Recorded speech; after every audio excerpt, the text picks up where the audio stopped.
ये क्यों हो रहा है? ऐसा क्यों है कि सरकारी नौकरी के पद खाली हैं और नौजवान बेरोजगार घूम रहे हैं? सरकार बदल जाएगी अगर 6 महीने के भीतर देश के 30 लाख पदों को भरने का काम किया जाएगा, युवाओं को पक्की नौकरी मिलेगी। ये एजेंडा है जनता का, ये जनता का मुद्दा। तो संविधान बदल देंगे।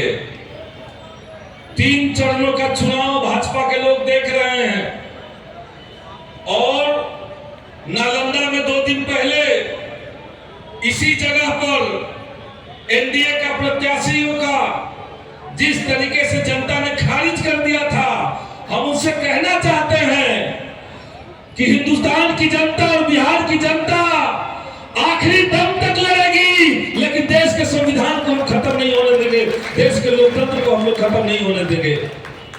मोदी जी ये भी चाहते हैं, उनका प्रयास है कि चुनाव के भीतर जनता के मुद्दे गायब हो जाए, राजनीति में जनता के मुद्दों पर बात ही ना हो। कायदे से 10 साल हो गया था सरकार का, चुनाव हो रहा, तो सरकार को चाहिए था कि 10 साल में आपने क्या किया इसका हिसाब देते, जनता को बताते कि हमने महंगाई कम किया कि नहीं। लंबे समय से लोग बात सुन रहे हैं, वक्ताओं ने कहा कि आज हिंदुस्तान किस तरह की चुनौतियों का सामना कर रहा है, और अगर एक लाइन में 2024 के चुनाव को समझना है तो हमें लगता है कि 2024 के चुनाव में यह तय होना है कि हिंदुस्तान के भीतर 2029 में चुनाव होगा कि नहीं होगा, यह तय होना है। एक पूरी ताकत लगा दी गई है देश के भीतर, जनता ने जिसको चुना उसको तोड़ लिया जा रहा है, खरीद लिया जा रहा है। जो ना बिके ना टूटे उसको जेल में डाल दिया जा रहा है। आपने देखा कि झारखंड के मुख्यमंत्री हेमंत सोरेन जी बगैर कोई दोष साबित हुए जेल में डाल दिए गए। दिल्ली के मुख्यमंत्री अरविंद केजरीवाल जी मस्जिद भैंस आपका लेके चला जाएगा लोग, बताइए। तो देश की राजनीति से जनता के मुद्दों को गायब किया जा रहा है, और इसलिए तमाम जो किसान मजदूरों की पार्टियां हैं, देश के भीतर जो लोकतंत्र को पसंद करने वाली पार्टियां हैं, हम सब लोग मिलकर के इंडिया गठबंधन बनाया, और इंडिया गठबंधन ने ऐलान किया है कि एक तरफ हम संविधान और लोकतंत्र को बचाएंगे और दूसरी तरफ राजनीति के भीतर चुनाव के बीच में जनता के मुद्दों पर अपनी बात कहेंगे। और इसलिए हमारे पास एजेंडा है, उधर केवल जुमला। इंडिया गठबंधन ने अनाउंस किया, घोषणा किया कि जिस तरीके से मोदी जी ने पूरे देश के नौजवानों के साथ, उनके भविष्य के साथ खिलवाड़ किया, अगर देश के अंदर इंडिया गठबंधन की सरकार आएगी तो सबसे पहले शिक्षा व्यवस्था दुरुस्त होगा, उससे दूसरा जो तारा है वो देश के नौजवानों को, युवाओं को रोजगार की गारंटी करेगा, रोजगार की संभावनाओं को बुलंद करेगा, और जो तीसरा तारा है वो समूचे समाज का उत्थान करेगा, समूचे समाज का विकास करेगा। ये 3 तारा। तो इसी 3 तारे पर हम लोग को बटन दबाना है, अपने मुद्दों को, देश के मुद्दों को, लोकतंत्र के सवाल को, संविधान की रक्षा के अपने संकल्प को हमें दोहराना है, और 1 जून के दिन इतनी ताकत के साथ, इतनी एकजुटता के साथ हमें इस चुनाव को लड़ना है कि मोदी जी दिल्ली की गद्दी छोड़े, झोला लेकर के दौड़ना शुरू कर दे, जो उन्होंने कहा था। तो यही अपील हम करेंगे, इसी अपील के साथ, इसी उम्मीद के साथ कि हमारा देश का संविधान, लोकतंत्र बचेगा, जनता की जीत होगी, तानाशाहियों की हार होगी। मैं अपनी बात खत्म करूंगा। बहुत बहुत धन्यवाद।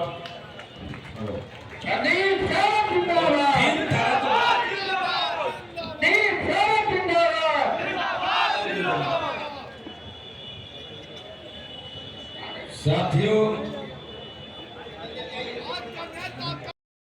डंडे में गाजर लटका देता है, गधा गाजर देकर के आगे बढ़ते जाता है और गाजर भी आगे बढ़ते जाता है।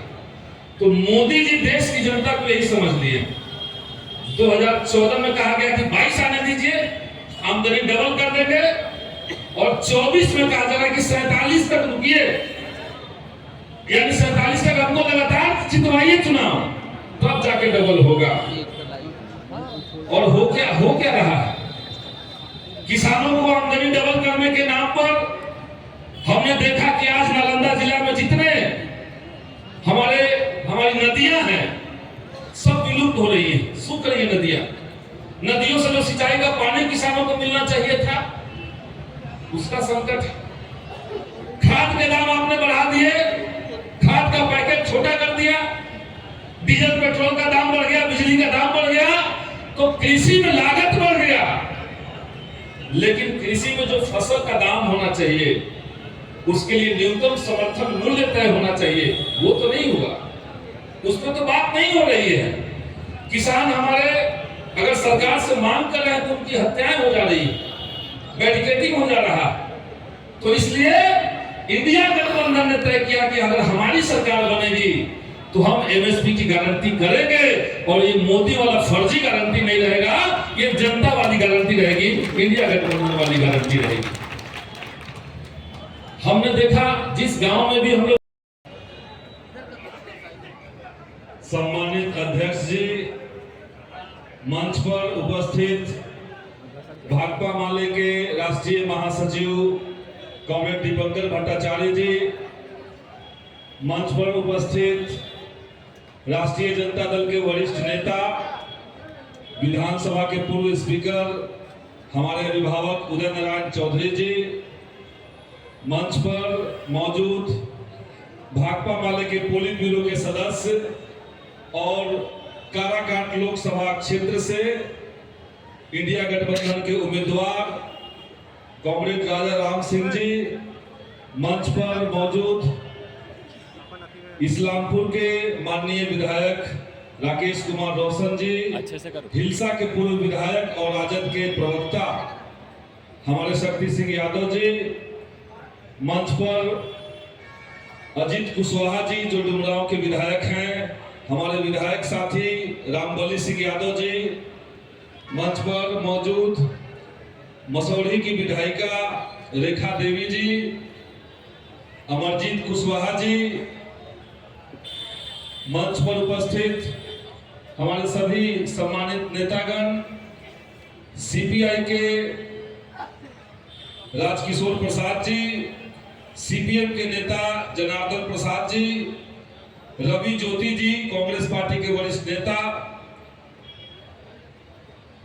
गोपाल रविदास जी, नीतू जी, महागठबंधन परिवार के सभी सम्मानित हमारे नेतागण, सभी सम्मानित कार्यकर्तागण, और आज इस विशाल रैली में आए हुए आप तमाम बड़े बुजुर्गों को, हमारे अभिभावकों को, नौजवान साथियों को, माताओं बहनों को और समूचे नालंदा वासियों को मैं अपनी तरफ से इस गर्मजोशी भरे